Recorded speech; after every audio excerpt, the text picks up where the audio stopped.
Olá, no programa Propaganda e Negócio de hoje nós estaremos recebendo aqui em nossos estúdios Tatsuo Iwata, que é diretor de pós-graduação da ESPM, que vai falar sobre o conceito Long Life Learning, que é aprendizado para toda a vida. Não perca, volto já.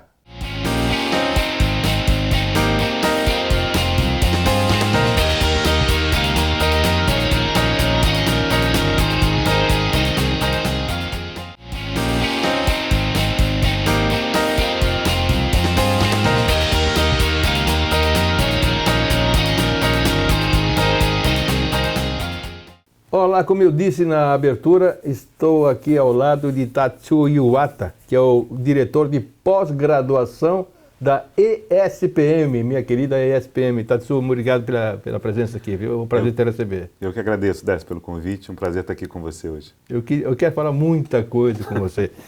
Pós-graduação. Vocês têm... Aconteceu a pandemia, certo? A pandemia aconteceu e parece que as pessoas aprenderam a estudar fora de casa.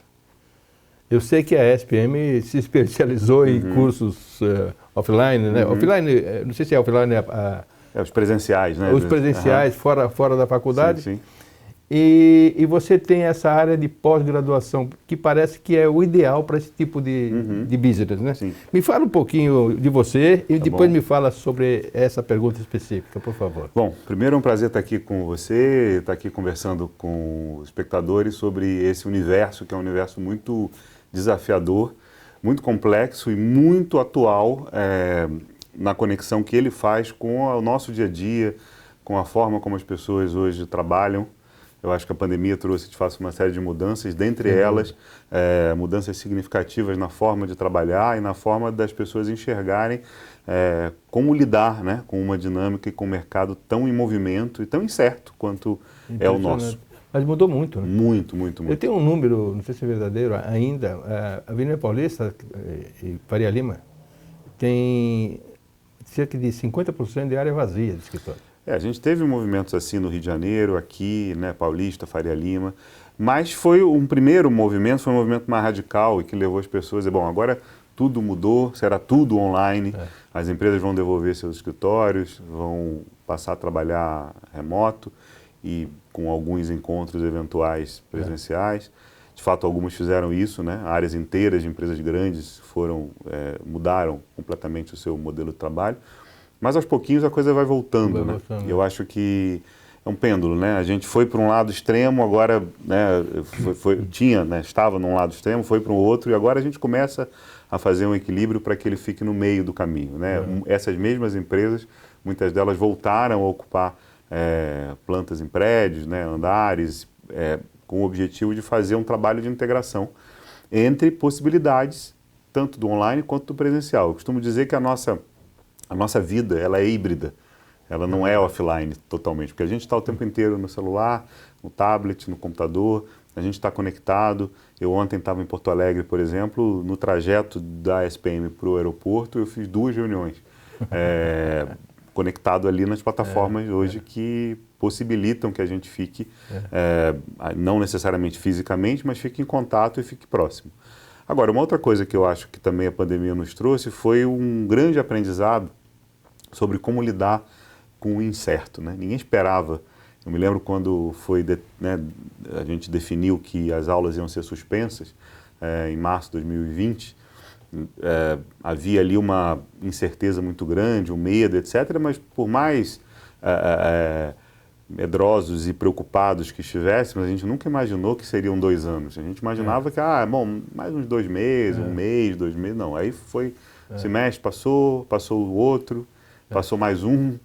E a cada movimento desse, a gente foi reaprendendo uma série e redesenhando uma série de estratégias, de caminhos, as próprias interações, o cansaço das pessoas, a empatia que era muito grande no início, deixou de ser ao longo do tempo. E a gente passou a observar também como é que as empresas todas estavam se relacionando com essa situação. A SPM nasceu, né, a gente fez 72 anos agora, em outubro, E a SPM nasceu com um propósito, né? Você mais do que ninguém sabe disso, porque está no nosso conselho há muitos anos, de estar próximo ao mercado. Eu acho que esse sempre foi um dos diferenciais da escola, né? O slogan do Aprenda com quem faz, lá do início, ele nunca deixou de existir, porque a gente tem essa preocupação de ter o pulso, a temperatura do mercado. E num momento como esse, é muito rico a gente ter essa proximidade, porque a gente vê a história acontecendo, os movimentos das empresas acontecendo, e a gente faz parte deles, como um centro de excelência, um centro de formação e desenvolvimento de quem está no mercado. Então, falando um pouquinho de mim, né, do meu papel nessa história toda, né, eu dirijo a área de pós-graduação e educação continuada da SPM. Esse é um guarda-chuva que eu estava brincando com você aqui um pouquinho antes da entrevista.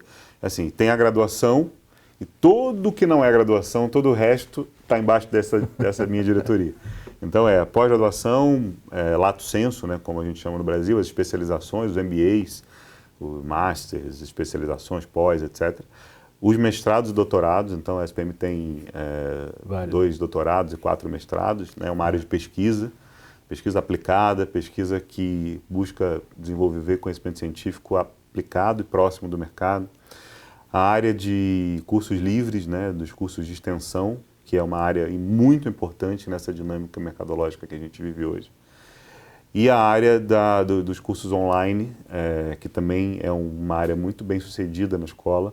E a SPM, quando decidiu entrar no online, muito antes da pandemia, decidiu fazer um online diferente do que o EAD, né, do que a educação à distância se propunha fazer no Brasil. A EAD no Brasil não é nova, ela tem muitos anos, muitas décadas, mas infelizmente ela foi se caracterizando como um ensino de segunda classe. É verdade. Mais barato e tal.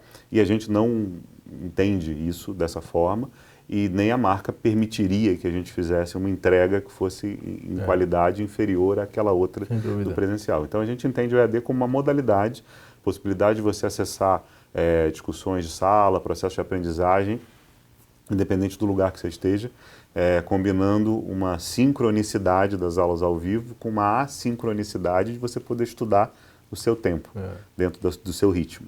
Quando a pandemia veio, a gente já tinha essa expertise de muitos anos, então a gente conseguiu fazer um processo de transformação das atividades muito rápido e, eu diria, muito bem sucedido. A gente teve uma taxa de desistência ao longo da pandemia muito pequena dos cursos de graduação e de pós-graduação. A gente fez um apoio muito importante às famílias que perderam renda e etc. Isso, do ponto de vista financeiro, ajudou a manutenção, mas, ao mesmo tempo, também a experiência acadêmica positiva mantinha as pessoas motivadas a continuarem estudando. E eu atribuo isso muito fruto à experiência que a gente já vinha desenvolvendo nessa área, entendendo que o mundo, como eu falei há pouco, ele não é totalmente online nem totalmente offline. Ele será híbrido por essência. Mudou muito, né? Na minha época, o que eu fiz? Vou te contar. Eu fiz primária, Sim. Fiz o ginásio, fiz o científico. Sim. Me formei, peguei o diploma e fui para casa. Isso. Hoje o mundo está em transformação total. Não dá para não aprender mais. Não. O cara que parar... não tem como, Não né? tem como. Você me deu um gancho excelente, a gente nem combinou, mas uma coisa muito importante dentro dessa dinâmica da diretoria que eu lidero é a gente olhar a educação a partir da graduação numa perspectiva de longuíssimo prazo, né? As carreiras, né, e as atividades profissionais hoje com a longevidade, né, a gente vive mais tempo, vai trabalhar mais tempo e vive com mais qualidade mais tempo. Então, portanto, a gente vai ter jornadas profissionais, carreiras muito mais alongadas do que a gente tinha no passado. E o que você falou agora é muito importante e eu também vivi essa mesma experiência. Quando eu me formei, eu tinha um olhar para a carreira. Eu fiz direito, na verdade, né? Nada a ver com minha atuação de hoje, mas quando eu me formei na Federal do Rio de Janeiro, eu olhava a minha carreira com uma linearidade muito grande. O que eu posso fazer depois da graduação? Uma pós-graduação, vou me especializar num determinado assunto, vou para o mercado, vou trabalhar. Eu tinha um olhar linear, como você também certamente teve, e tantos outros. Hoje as carreiras não são mais lineares. Elas são longas e absolutamente não lineares. Elas fazem um zigue-zague de carreira muito grande. O que faz com que o conceito do lifelong learning seja muito mais forte com esse mercado em transformação que você citou. Então a gente vai estudar ao longo da vida, sim. Vamos estudar muito, sim. e vamos estudar de maneiras diferentes ao longo da vida. E isso é uma coisa muito importante para contextualizar, né, um pouco do momento que a gente vive. O profissional, ele hoje, antigamente a gente saía da graduação e a gente ia trabalhar, depois de um tempo voltava para a universidade para fazer uma pós-graduação. Hoje o profissional o estudante sai da graduação, ele já emenda após muitas vezes, porque o mercado pressiona para que ele já tenha pelo menos uma pós em andamento no seu processo seletivo. Mudou completamente. Então a gente coordena o processo trainee, o programa de trainee da Vivo. A Vivo, há mais de 10 anos, a SPM é a escola que entrega dentro do programa de trainee uma pós-graduação para eles. E vocês fazem também em loco? Ou seja, sim, a gente faz dentro da empresa. Nesse caso da Vivo, por exemplo, é um in-company, né? A gente desenha um curso customizado para eles. Mas ele o curso em si, a dinâmica das aulas, ela é feita na SPM, porque interessa à empresa tirar os colaboradores de dentro daquele ambiente que eles vivem no dia a dia. Então, ir para uma escola, para uma faculdade é bom, areja, positivo, né? É positivo. Mas tem muitas vezes a gente faz os programas dentro da empresa. Temos outros exemplos, como a Vivo, a Leroy Merlin, a gente tem um MBA para liderança da Leroy, que também vem sendo administrado há muitos anos, e ele acontece na SPM. Existem programas na Petrobras, por exemplo, que a gente faz dentro da Petrobras.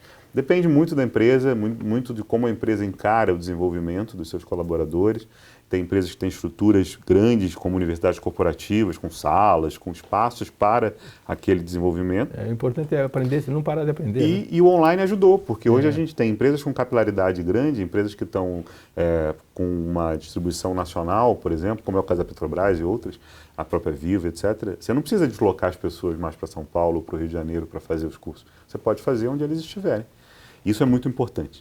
Mas a questão da jornada longa, como a gente estava falando, e você me deu um gancho importante, é a seguinte. Antes você saía da graduação, você ia para o mercado trabalhar e depois voltava para fazer uma pós-graduação. Hoje, a gente tem, ao longo dessa jornada não linear e muito alongada, momentos de carreira muito diferentes e necessidades de formação muito diferentes, dependendo do momento que você esteja. Um recém-formado tem demandas de formação muito próprias daquele momento de vida que ele tem. Não tem muita experiência, saiu da faculdade, está no seu primeiro emprego, etc. Vocês que não aprender sempre... Não adianta. Passou o recém-formado, ele já está num outro momento mais avançado, mas ele não é gestor ainda, ele quer aprofundar uma área, ele quer fazer uma especialização, ele quer acelerar o processo de desenvolvimento, ele já é diferente a necessidade que ele tem daquele recém-formado. O cara, quando é gestor, a pessoa, quando é gestora, já tem uma pressão por liderança, por direcionamento estratégico para a empresa. São outras demandas, são outros cursos. Até o C-level das organizações, né? Você foi diretor de empresa, você teve uma experiência, vice-presidente de empresa grande, teve a sua experiência corporativa, certamente as suas necessidades nesse momento da sua carreira eram muito diferentes daquelas que você tinha no início. Sem dúvida. E uma escola tem o papel e tem um desafio grande hoje de olhar essa carreira longa, adequando os seus cursos a cada um desses momentos de carreira diferentes. Então, essa é a nossa principal diretriz hoje, na diretoria de pós-graduação e educação continuada, é olhar os momentos de carreira. A gente organiza o nosso portfólio de cursos de acordo com diferentes momentos de carreira e diferentes necessidades desse momento de carreira. Engraçado, eu trabalhei em 3 multinacionais, na Fiat, Fiat, além de agência de propaganda, veículos de comunicação, trabalhei na Fiat Automóveis, depois quase 18 anos no Citibank e depois Santander, uns 3 anos mais ou menos, para ajudar a lançar o Santander. Os meus medos do Citibank, quando eu assumi uma vice-presidente de marketing, assim, tinha matéria, uma área financeira, que eu não sabia. Eu dizia, e agora? Eu tinha que me virar, aprender, falar com os colegas para me ajudar a entender direitinho qual era a dinâmica de fazer negócio na área financeira, principalmente dos clientes, que eu não sabia. Eu vendia automóvel na Fiat. Hoje, esse mundo em transformação obriga as pessoas a estarem, e tem onde fazer, né? E numa velocidade muito grande, né? Porque hoje essa não linearidade faz com que um profissional de marketing, por exemplo, como você, que entra numa empresa como o Citibank, já numa posição, né, de alta liderança, um profissional dessa natureza e nesse momento de carreira lida com coisas que não fizeram parte da formação dele lá atrás. Inteligência artificial, muita ênfase num olhar quantitativo, né? Olhar a questão da tecnologia, das mudanças, das transformações sociais, da cultura, né? Então você está juntando aí no mesmo momento uma série de questões cruzadas que fazem com que às vezes um profissional com a necessidade de formação não busque uma pós-graduação como era no passado, o único caminho, uma pós de 1 ano, 1 ano e meio, 2 anos, um ciclo mais longo de formação. Ele busca cursos de menor duração e ele vai fazendo uma trilha de formação que acompanha a trilha de carreira dele. Dependendo da carreira dele. Os cursos livres, por exemplo, de extensão, a nossa área de educação continuada, que para a gente é uma área chave, estratégica, ela possibilita que você faça a sua formação de acordo com o seu zigue-zague de carreira. Ele não é linear. Um vice-presidente de vendas que não entende muito de marketing, vai fazer um curso de marketing ou de finanças. Exatamente. E essas formações tanto podem ser feitas na empresa, se a empresa entender que, vamos chamar aqui uma instituição que é autoridade nesse assunto para desenhar um programa para os nossos líderes. Legal. Mas ela também pode pressionar os executivos a buscar o seu próprio caminho, incentivar financeiramente, etc. Mas cada um escolhe o seu caminho. Isso é muito importante. Tatsuo, quando a conversa é boa, eu sempre digo isso. O tempo passa rápido, os nossos primeiros 15 minutos já se gostaram.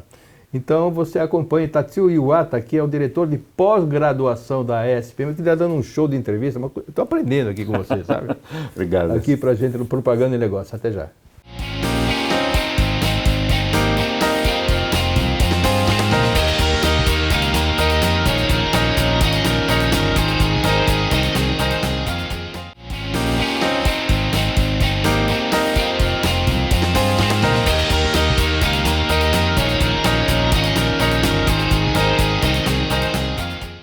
Segundo bloco da ótima entrevista com Tatsuo Iwata, diretor de pós-graduação da ESPM, que está me fazendo relembrar o pânico que eu tinha nas empresas multinacionais que eu trabalhei. E que no terceiro dia eu já tinha certeza que precisava fazer alguma coisa para aprender a filosofia da empresa, a me aprimorar numa área financeira. Ou seja, hoje as pessoas... tem essas oportunidades de uma formação até em loco, né? Em loco. O mercado está cada vez mais competitivo. Você acredita que a preparação desses executivos, as empresas procuram quem sabe mais, né? Quem tem mais especialidade? Como é que é a procura vis-à-vis? Como eles procuram muito esses cursos de graduação pós-graduação que você é o responsável? Eu imagino que a necessidade básica seja, quero gente mais preparada para tocar a vida, não só é bom para a pessoa, como para a empresa. Sim.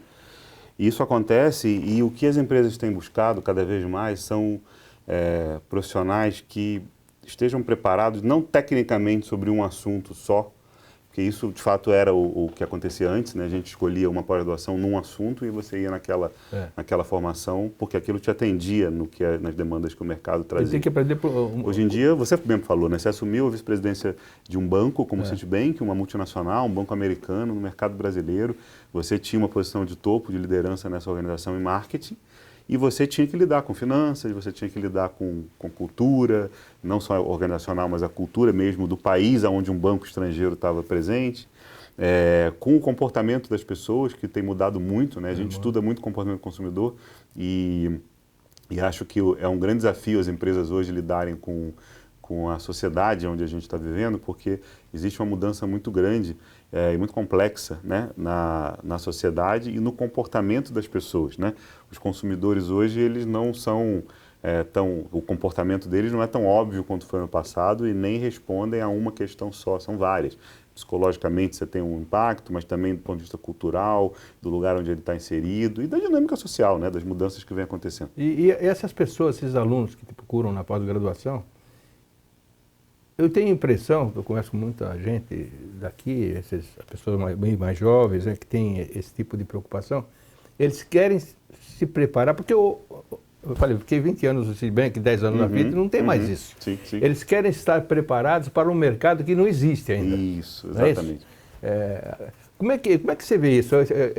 Eu quero alguma novidade, alguma coisa que surja Não é que nem eu estive no sítio e agora, a parte de finanças eu não tinha base suficiente. Eles querem, é isso mesmo, eles querem se preparar para uma coisa que não existe. Essa frase que você acabou de falar é a frase que eu uso quando eu faço a abertura das aulas inaugurais da escola. Eu, quando era diretor na SPM do Rio, eu participava das aulas inaugurais da graduação e eu falava isso para eles. Eu falava, vocês estão entrando aqui agora para se preparar para um mercado que ainda não existe. Daqui a 4 anos o mercado será completamente diferente do que ele é hoje. E eu repito a mesma frase na pós-graduação. O cara vem para a pós-graduação, ele vem para um curso de iniciante, né, o certificate, como a gente chama, que é o curso para o recém-formado, até o profissional que vem para o MBA executivo, né, a pessoa que busca o curso já numa posição de mais alta liderança, eu falo isso com eles. Ó, vocês estão, né, bem-vindos à SPM, vocês estão entrando aqui para participar de um processo de desenvolvimento que vai prepará-los para o mercado que não existe. Mesmo que eu não esteja falando dos 4 anos da graduação, estou falando de um ano, às vezes 1 ano e meio. Mesmo assim, num ciclo mais curto, o mercado daqui a 1 ano é outro. Vimos isso acontecer agora. É verdade. Quantas empresas foram redesenhadas, repensadas? Estou falando só de mudanças no mercado, mas mudanças dentro das organizações. Um exercício interessante que se faz aí para os programas da alta liderança, o C-Level, a gente tem um guarda-chuva lá que chama Leadership Academy, que é focado no C-Level das organizações. Então, a gente, nos programas do Leadership Academy, a gente costuma fazer um exercício interessante que é, como é que você destrói o seu negócio? Né? Pode ser, puta, mas que loucura, eu vou destruir meu negócio, você está louco? Mas é muito melhor que você saiba como destrói o seu negócio no lugar do outro. Então, se você souber como destrói o seu negócio, você consegue se preparar, é como um jogo de xadrez, você vai antecipar jogadas que tem a ver com o mercado que ainda não existe. O mercado que ainda não existe, o que a gente vai fazer? Curso de futurologia? Não. Ninguém tem bola de cristal. Você vai acompanhar as tendências, você vai acompanhar como é que as instituições de ensino estarão, né, terão a sua posição e o seu trabalho frente a essas tendências, as mudanças, a velocidade dessas mudanças. E quem não tiver essa consciência não sobrevive. As empresas buscam, na verdade, profissionais que tenham essas habilidades, essas competências. Eu não quero só um profissional técnico, que conheça tecnicamente o marketing, mas eu quero um profissional que conheça pessoas, que saiba liderar um grupo, que saiba negociar, que tenha um olhar para as soft skills, né, que tanto vem sendo faladas aí. É muito mais importante, né? Existem frases aí comuns no mercado, você contrata pela competência técnica, mas você demite pelo comportamento, muitas vezes. Porque é a questão comportamental que faz diferença. É como você saber lidar com o grupo, como você respeitar a diversidade. Isso é fundamental. Fundamental. Como você Aquele chefe grosseirão não tem chance. Não tem espaço. E mais, uma liderança que esteja sensível à diversidade. Eu não estou falando só de diversidade de gênero ou de raça, é a diversidade de uma forma ampla. Diversidade de ideias, diversidade de pontos de vista, de formação, de origens, de momentos de vida. Então você tem uma diversidade etária, uma diversidade de raça, sim, uma diversidade de gênero, mas que traz para a organização uma riqueza muito grande. A liderança precisa ser sensível a isso. E isso não é uma formação técnica que entrega, você precisa ter, por exemplo, a gente tem na graduação, e eu sei que o Alexandre deveria vir de berço, né? Deveria vir, mas como você pega um público muito amplo, né, muito diverso, de diversas origens de formação, de experiências anteriores, isso não necessariamente acontece de forma homogênea, né? Eu sei que o Alexandre Gracioso, que é o nosso vice-presidente de graduação, ele já veio aqui e ele deve ter falado que na graduação a gente tem um grupo de disciplinas que a gente chama de Life Lab. O que é o Life Lab? É um grande diferencial que a gente entende que nossa proposta acadêmica entrega. Não é matéria de conteúdo de nenhuma das áreas que a gente atua. Então temos 9 graduações lá. O Life Lab é comum a todas elas. O Life Lab fala exatamente das soft skills, das questões comportamentais. Então vai falar do olhar para a diversidade, vai falar de um olhar sensível. É incrível, tem que falar, precisa falar. Precisa. Tem gente que não... Não, você tá sensível a essas questões todas, é muito e cada vez mais importante. E acima de tudo, está preparado para o incerto. Tem uma expressão que se usa muito já há alguns anos, que vem até do Exército, essa expressão, que é o VUCA. Né? O que é o VUCA? É o volátil, em inglês, né? É o volátil, o incerto, o complexo e o ambíguo. É o VUCA. O mundo VUCA é um mundo em que a gente precisa estar atento a cada uma dessas letrinhas. Né? É um mercado e um ambiente de negócios, um contexto de sociedade muito volátil, absolutamente incerto, você não sabe o que vai acontecer com o seu negócio, né, tem empresas que morrem de um ano para o outro por não entender o seu consumidor, por não entender as mudanças né, pelas quais aquele consumidor está passando. O volátil, o incerto, o complexo, né, a expressão da complexidade, a complexidade é um conceito absolutamente interessante e rico, porque você lida com diversos elementos que fazem com que aquela questão com a qual você está lidando, seja o lançamento de um produto, seja um relacionamento com o seu consumidor, seja a ponta de venda, o varejo atuando com um outro comportamento de compra, né, das pessoas que estão ali comprando. Qualquer ambiente, ou um banco que vai repensar o seu negócio a partir de uma nova lógica de consumo financeiro. Os bancões, né, hoje não são mais, não tem monopólio, você tem bancos digitais que você abre a conta com uma carteira de identidade tirando uma foto na hora, em 2 minutos, você tem acesso a crédito, você tem acesso a uma diversidade de serviços enorme. Então, o complexo e o ambíguo, porque muitas vezes você lida com ambiguidades que são da natureza da sociedade e, portanto, refletidas na prática corporativa. Lidar com isso tudo tem gente que quer falar com o gerente e acabou. Isso. É o que as empresas querem buscar, líderes que estão preparados para lidar. Por exemplo, hoje a gente tem um grande hospital em São Paulo, né, dos maiores do Brasil, liderados por um presidente que não é médico, que veio de uma empresa de produtos de consumo. Um business, você tem diretores de hospitais que vêm de banco. Você tem diretores de escolas e de faculdades que vêm do ambiente corporativo também. Então, essa lógica do cruzamento de experiências, mas ao mesmo tempo na transversalidade das competências, é muito importante para qualquer negócio. E esses negócios estão mudando. Você imagina, a SPM, vou pegar a SPM como um caso. Nós estamos há 72 anos com um compromisso de ser um centro de excelência na formação dos líderes que vão comandar, né, as empresas, o mercado, etc. Lá atrás, antigamente, boa parte dos nossos alunos saía da graduação pensando, quero fazer um programa de trainee para uma multinacional. Né? Você viveu isso na sua época, eu vivi na minha e muita gente viveu também.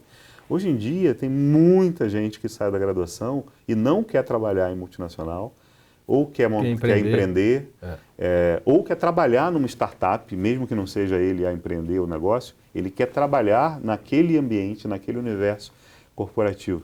O trabalho por propósito, por acreditar no negócio, às vezes com menos salário, com uma recompensa menor, mas ao mesmo tempo com uma felicidade por estar ali realizando um projeto que tem a ver com a sua vida, com os seus valores, com as suas crenças. Não estou sendo aqui ingênuo, dizendo, não, ninguém vai ligar para dinheiro. Não é isso. Claro que continua-se buscando sucesso profissional, continua-se buscando um retorno do investimento que foi feito na faculdade. É muito importante isso. Você investe uma grana alta, né? A faculdade te demanda, né? As boas faculdades privadas demandam um esforço de investimento muito alto. Mas as pessoas querem investir, como qualquer investimento, para ter um retorno depois. Virar por salário, virar por posições, por mobilidade na carreira. Os indicadores que a gente usa na SPM, por exemplo, para ver o quanto o nosso curso está sendo impactante na vida dos nossos alunos, eles passam, evidente, por empregabilidade, né? Ele está trabalhando, não necessariamente numa empresa como CLT, mas às vezes num empreendimento dele ou num negócio que ele empreendeu. Mas na pós-graduação, o nosso indicador de performance é outro, é a mobilidade dele. Porque normalmente quando alguém procura pós, ele já está empregado, ele já está trabalhando. Ele busca pós exatamente para poder fazer um avanço na sua carreira. Então, o que eu posso? Eu não posso medir empregabilidade, eu tenho que medir outra coisa. O que eu meço? Eu meço mobilidade. Será que quando ele buscou a pós, quais eram os objetivos que ele tinha? Será que a pós-graduação contribuiu para ele se movimentar na direção desses objetivos? Então, se ele se moveu, se ele foi promovido, ou se ele saiu até da empresa para ir para outro negócio, se ele repensou a sua carreira, enfim, o que é que ele fez e como a SPM impactou? Então, essa questão é muito importante. Devemos gerar o impacto na carreira, né? O Dalton, o nosso presidente, diz sempre assim, o cliente da SPM é a carreira do aluno. Não é a família, não é o aluno, não é a empresa, é a carreira dele, porque a carreira dele vai estar em movimento e ela vai mudar, ela vai ser diferente. Ou seja, você disse, se uma pessoa quiser trabalhar em uma startup, é o sonho dele. Como é que é o curso? Você dá um curso de startup para ele ou você dá uma geral, inclusive startup, para que ele entenda? Você sabe que a gente criou a nossa crença, na verdade, é que a SPM tem que ser muito mais do que um ofertante de curso. Porque conteúdo hoje virou commodity, todo mundo tem acesso ao conteúdo. Eu posso acessar um curso do MIT na minha casa pagando lá, até em português, porque eles estão, inclusive, fazendo cursos traduzidos para português. Então, o conteúdo ele vai variar, ele vai mudar, muita gente vai ofertar conteúdo de qualidade. O que vai fazer a diferença? Como é que a gente estabelece a dinâmica de aprendizagem com essas pessoas? As conexões, né? Às vezes você pode ter um curso de curta duração, ou não estou falando de curso mais, vou falar de um evento, ou vou falar de um encontro de empresas, ou de um hackathon que a gente vai fazer com uma marca para desenvolver ideias. Tudo isso são experiências de aprendizagem, que saem do tradicional. Um dos programas mais interessantes que a gente lançou nos últimos anos, indo nessa direção, foi um programa em parceria com a ACE. A ACE é uma aceleradora de negócio, já foi eleita várias vezes a melhor aceleradora e mais destacada da América Latina. A ACE e a SPM, então, desenharam um programa chamado DB Lab. Ele é uma pós-graduação, tem um diploma de pós igual a qualquer outro, mas o que é o DB? É o Digital Business. E o Lab, porque é um conceito de curso diferente, ele não tem matéria. Então é assim, Décio, eu estou te convidando para fazer uma pós-graduação sem matéria. Você fala, nossa, como é que eu faço uma pós-graduação sem matéria? Ela dura um ano, com um ano e meio como as outras, tem um diploma de pós-graduação, só entra o graduado, mas ela não tem matéria. E como é que é uma pós-graduação sem matéria? O que comanda a pós? O projeto que você traz para mim. Então você é um empreendedor, você não pode ter uma ideia. A ideia não é para esse curso, mas você tem um projeto real, você traz o projeto para você submeter ao processo de seleção do curso. Aí você entra no curso com o seu projeto e o que vai comandar o seu curso é o seu projeto. Então, os assuntos que você vai discutir ao longo do curso são assuntos relacionados ao seu projeto. Eu sou seu colega de turma, tenho outro projeto, os meus assuntos são diferentes do seu. Onde vai parar a educação? Então, eu tenho um conjunto de matérias comum, que nós dois vamos estar juntos aqui, mas vários assuntos vão ser discutidos. Então, a gente tem mentores que acompanham cada estudante individualmente para trabalhar o seu projeto. O estudante esse programa. Individualmente. Por isso que você fala, mas como é que a gente trabalha as startups? Na verdade, a gente faz o inverso. A gente traz o empreendedor e trabalha com ele o desenvolvimento e a aceleração do negócio dele para um mercado que ainda não existe, que é um mundo de possibilidades, que ele pode até pensar em matar a ideia original dele e repensar o projeto para outro caminho. E como é que é o índice de satisfação dos teus... É bem alto. A escola tem como eu falei, uma diversidade de possibilidades muito grande. Então, ele tem cursos de curta duração, de um dia, uma imersão de um dia. Eu tenho imersões internacionais que a gente faz, por exemplo. Eu tenho imersões nacionais que a gente faz dentro de empresas. E a satisfação, de uma forma geral, é muito alta. Imagino, né? Muito boa. Porque um dos nossos compromissos é trazer o mercado para a sala de aula. Ou, ao contrário, quebrar as paredes da sala para que o mercado possa estar em contato com aquela experiência de aprendizagem em qualquer lugar. Online, né? Ou dentro da empresa, se a gente tiver, ou numa experiência fora da escola. São muitas possibilidades. A tua entrevista devia ter umas 5 horas e meia.